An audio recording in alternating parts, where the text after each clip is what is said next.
এক সাহাবীর নাম আবু উমামা, নামাজের ওয়াক্ত ছাড়া উনি মসজিদে যেয়ে বসে আছে। বিশ্বনবী বললেন, কিরে আবু উমামা, নামাজের তো ওয়াক্ত হয় নাই, মসজিদে কি?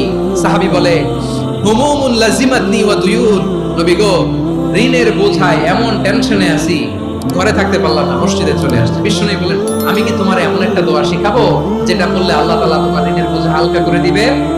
আবু মামা বললেন, ইয়া রাসূলুল্লাহ, অবশ্যই শিখাবেন। বিশ্বনবী বললেন, তাহলে তুমি পড়বা, আল্লাহুম্মা ইন্নী আউযু বিকা মিনাল হাম্মি ওয়াল হাযান ওয়া আউযু বিকা মিনাল জুবনি ওয়াল বুখল ওয়া আউযু বিকা মিন গালাবাতিদ দাইনি ওয়া কাহরির রিজাল। ও আল্লাহ, তোমার কাছ থেকে দুশ্চিন্তা থেকে পানাহ চাই, কৃপণতা, ভীরুতা, অলসতা, কার্পণ্যতা, এই সব কিছু থেকে, মানুষের কঠোরতা, আমার উপর মানুষের আধিপত্য এবং ঋণের বোঝা থেকে পানাহ চাই। এই দোয়াটা যখন বিশ্বনবী শিখাই দিলেন, আবু মামা বারবার এই দোয়া করেন, আল্লাহুম্মা ইন্নী আউযু বিকা মিনাল হাম্মি ওয়াল হাযান ওয়া আউযু বিকা মিনাল আজজি ওয়াল কাসাল ওয়া আউযু বিকা মিনাল জুবনি ওয়াল বুখল ওয়া আউযু বিকা মিন গালাবাতিদ দাইনি ওয়া কাহরির রিজাল। আবু মামা বলে, এই দোয়া আমি পড়তে লাগলাম আর পড়তে লাগলাম। কিছুদিন পরে দেখা গেল বিশ্বনবীর শেখানো এই দোয়ার বদৌলতে আল্লাহ তাআলা আমার সব ঋণ পরিশোধের ব্যবস্থা করে